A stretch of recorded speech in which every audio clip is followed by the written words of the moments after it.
Dogworks Radio is sponsored by Alaska Dog Works. Check out their website at alaskadogworks.com.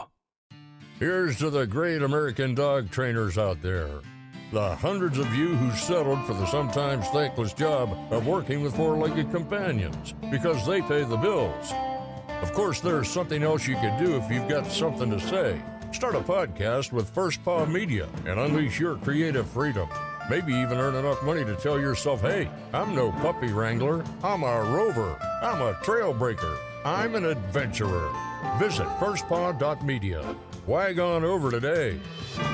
You can support this podcast on patreon.com/firstpawmedia. Well, summer is supposed to be in full swing. I don't know about where you live, but here in Alaska, it is still cold and rainy almost every day. That doesn't stop us hardy dog owners, though. We still get out and do group classes in the park on Saturdays, and many of us are hitting the hiking trails with the bear spray firmly in hand. Those buggers are awake and roaming around. On today's show, we are going to talk about dog hiking groups, and should you consider one? In fact, we have one here, and it is part of our Adventure Dog Club. You can head on over to our website, alaskadogworks.com, and check it out. On this episode, we give you tips on what to look for when researching dog hiking clubs in your area, what questions to ask, what to avoid, and how to prepare your dog for the hikes. Hey, would you guys like a freebie? We are offering our very own 100 dog training tips. Just go to ak.dog/100 tips and get yours today. And after the episode, I want you to ask yourself, what new ideas has this conversation sparked for you? Then share this episode with a family member or friends and discuss it together. As always, message me on Instagram at firstpawmedia. And just remember, dog training is a big commitment, and accountability is a huge part. You can do it. I believe in you. Before we dive into this episode, I need to ask you guys a favor. If you have been listening to Dogworks Radio for a while now, say 3 or more episodes, and you like what you hear, would you consider leaving us a 5-star review? Something simple, 2 or 3 sentences max, is perfect for telling the world about what you like about this podcast and what you have learned and why you are a rabid listener. Just scroll down in your favorite podcast player and click the leave a review button. Super simple, and thanks so much for tapping that subscribe button. Let's see where people are tuning in. This is one of my most favorite pieces of our program. I love sharing where people are listening and tuning into our show. Our most popular cities this week are Richmond, Eugene, and Alpena. Where the heck is Alpena? I'm not sure, but several dozen of you listened to our show last week. And hello to our listeners in Argentina too. We're happy you are all tuning in. Do you guys want more content? We have a behind the scenes after show on our Patreon account. Head on over and join today, and you can get all kinds of cool perks, including exclusive access to the after show. All right, it's time to dive in. Are you ready? From First Paw Media, sponsored by Alaska Dog Works Professional Canine Training Center in Anchorage, Alaska. This is Dogworks Radio, committed to families and their dogs to build lifelong and fulfilling relationships. Visit our website at dogworksradio.com. Now here are your hosts, Robert and Michele Forto. If you have a hectic work schedule or other obligations, it can be difficult to make sure your dog is getting enough exercise. One option is to hire a dog walker who can walk your dog as part of a pack or solo. If your dog enjoys hiking, you might consider signing them up for a hiking group where handlers take several dogs out on a hike together. Dog hiking groups provide an opportunity for dogs to socialize with each other, all while getting exercise and fresh air. But since this also means that your dog is going to be interacting with unfamiliar dogs and people without you being present, you'll want to make sure that hiking groups are good for your dog. It's not the right fit for every dog, and you should find hiking groups organized in a way that ensures dogs have safe and positive experiences. As a matter of fact, I'm going to give a little shout out here to a local dog walker named Courtney, who referred our company and me specifically to a brand new client, and he takes their dog out on these hiking dog walks all of the time, and it is a successful experience for her. But let's dive a little deeper, you guys. Are hiking groups right for my dog?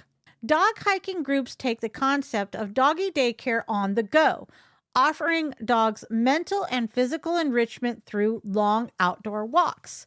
The idea is to take a group of dogs out together so they can run and play outside. Companies offering this service may pick your dog up from home or work and drive them to a hiking trail, beach, or a dog-friendly park. Before signing your dog up for a hiking group, there are important questions to ask yourself. Has your dog been on successful public outings without you? Would you feel comfortable riding in a car with a group of dogs they may not be familiar with? Since you know your dog best, here are some points to consider when deciding if your dog is a good candidate for hiking groups. Dogs well suited for hiking groups should be high endurance in energy level. It's important to consider things like your dog's age, breed, and fitness level. They should be up to date on preventative care and vaccinations for conditions like rabies, given the increased potential for encounters with wildlife. And here's a little bit of a pro tip, you guys. If you live outside of Alaska, be sure that your dog is up to date on heartwormer, and also check with your local veterinarian for those of you listening in the lower 48 that have rattlesnakes, because there is a rattlesnake preventative vaccination that is highly recommended by us when we lived in Colorado. So if you're going to have your dog out on a hiking group, you should make sure that you've got that one checked off your list as well. Well socialized in group settings with other dogs is how your dog should be. Comfortable wearing a collar and harness and able to walk on a loose leash. Happy spending time outside, even in the rain or snow. And they should have some basic obedience skills. Along with obedience training, your dog needs to know how to behave on the trails. That means not disturbing other dogs, hikers, wildlife, and plant life. Accordingly, hiking groups aren't a good match for dogs that show reactivity or aggression towards humans or other animals. A better choice would be a solo session with a walker or trainer who can help them work through any behavioral issues. Avoid rocky terrain or steep slopes is wise if you have a senior dog or small breed dog. So talk with your dog hiking group to make sure the trails are right for your dog.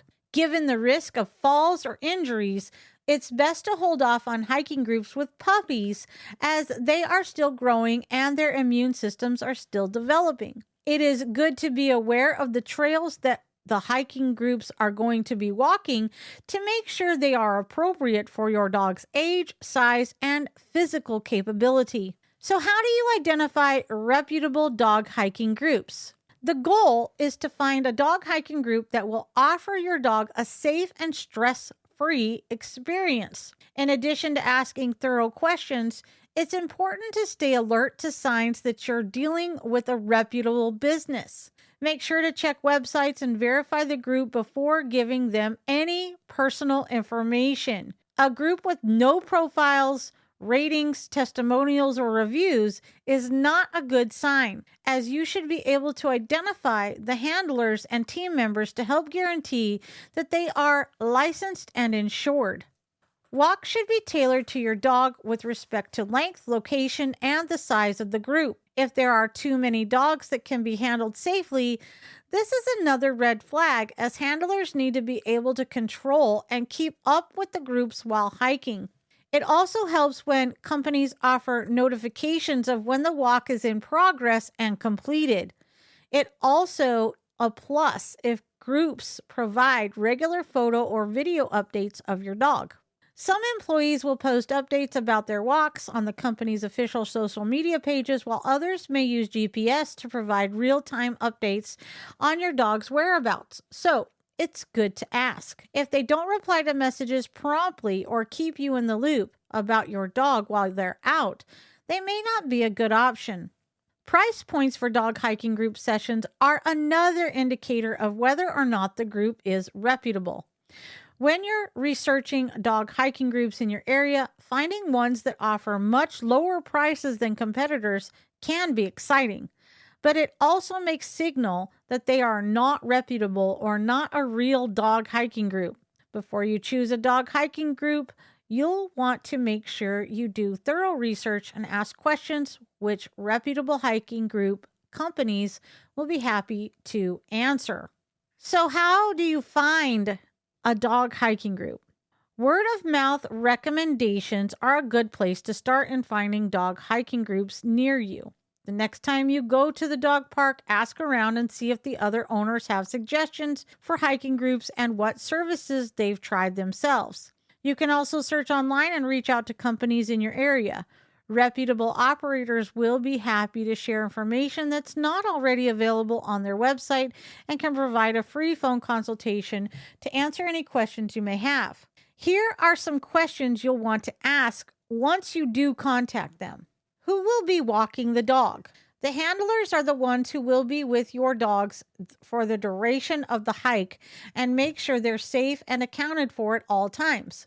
You'll want to ask if they have any professional pet first aid, pet CPR, or training certifications and whether they're insured. Walkers should always have a pet first aid kit and fresh drinking water for the dogs. You can find out from the company if they perform background checks on the employees. What vaccinations are required for your dog? Does the company require dogs to be fully vaccinated? Consult your veterinarian about your dog's vaccination status for rabies, kennel cough, distemper, and parvo. Your dog should also be on a flea or tick preventative, especially outside of Alaska, as I mentioned earlier, the heartworm, in case they venture into tall grasses or forested areas. Ticks are more prevalent in wooded areas, so it's important to be prepared. Keep in mind, you guys, we are based in Alaska. We do not have a flea and tick problem or a heartworm problem in Alaska. We are very lucky in that aspect. But if you live outside of Alaska, check with your veterinarian about what risks your dog may be presented with when they're out on the hiking trails. What pet supplies are included, if any? You'll want to ask what pet hiking supplies you are responsible for providing. They may ask you to supply things like a collar, harness, leash, and poop bags. Also, make sure to confirm if your dog will be in or near the water. If so, your dog may also need a canine life jacket. Depending on how long the outings are, you may also want to ask if the service includes feeding your dog. You may need to provide food or treats, so it's important to ask and be prepared. How large are the hiking groups? Walkers can only handle so many dogs at once, so you'll want to ask about the maximum number of dogs they walk with. They may also have a protocol for introducing new dogs to the group, so you can ask how many they introduce at a time and how they make the dogs feel comfortable with one another. What does the group take into account when choosing dogs that will do well together, and are physical capabilities taken into consideration? You want to be confident that the hike proceeds at a pace that is comfortable for your dog and that your dog has the energy and endurance to keep up with the rest of the pack. It's also important to ask how many dogs will be in the car at a time, whether the car is equipped with safety harnesses or crates, and if there will be air conditioning during warmer months. What does the day look like? Feel free to ask the group for specific details about the excursion, how long it will last, where they're hiking, how long the trail is, and how will they be picked up and dropped off after the hike are all good questions to ask. If they drop your dog off at home but you're not there, they should let you know as well so that you can give them access to your home or apartment building. What is the illness or injury protocol? Make sure walkers have plans for what to do if your dog shows signs of illness while out on the trails. For emergency situations, give them clear directions on how to proceed. In such cases, you can request that they contact you and arrange for your dog to see their regular vet. Knowing they have a plan can give you peace of mind if your dog gets lost, injured, suffers from heat exhaustion, or has an encounter with toxic plants or wildlife. How is good behavior enforced? If there is an issue or aggression between dogs, you'll want to ask how walkers would handle that. It's also possible on hikes that dogs may bark, lunge, chase wildlife, or run off. So ask if they use positive reinforcement techniques such as praising or treats to stop the behavior. Are walks on or off leash? You'll want to ask whether dogs are kept on or off leash while hiking in compliance with trail rules and leash laws in local or state parks. Hiking groups should primarily be on leash, only going off leash when granted your permission. This should only be an option if your dog has reliable recall and after they've developed a relationship with the walker. A good indication that your dog is enjoying the group is seeing them arrive home tired and relaxed. They'll be excited to see you, but will settle down faster, having worked their muscles and enjoyed their own adventure. Make sure when you're researching dog hiking groups that you consider your dog's temperament and social skills, as it won't be the right fit for every dog. So what do you guys think? Did you learn anything new about your canine buddy? Before we end the show, let's press pause for a sec. Maybe ask yourself, why did this resonate with me? What aspect of my relationship with my canine buddy could I apply this to? And what am I going to do differently this week to make my dog's training a little easier? So take time to mull it out, talk it over with a family member or trusted friend, put some ideas down in your training journal, and then check back next week for our next episode.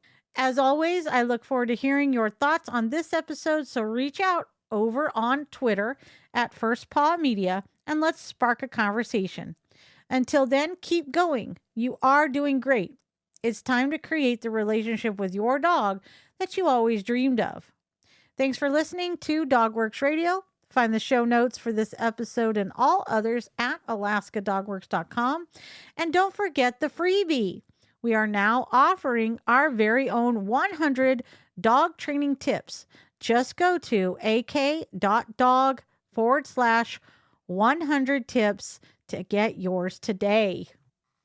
Lastly, do you know someone in your life who needs help with their dog's training? Be a hero and share our podcast with them, and we will see you next time. From First Paw Media, this is DogWorks Radio. We hope you enjoyed this podcast, and we invite you to subscribe in Apple Podcasts, Spotify, Stitcher, or wherever you get your podcasts. You'll find a link on the episode notes. You can tap or swipe on the episode cover art, and you'll see some offers from our sponsors.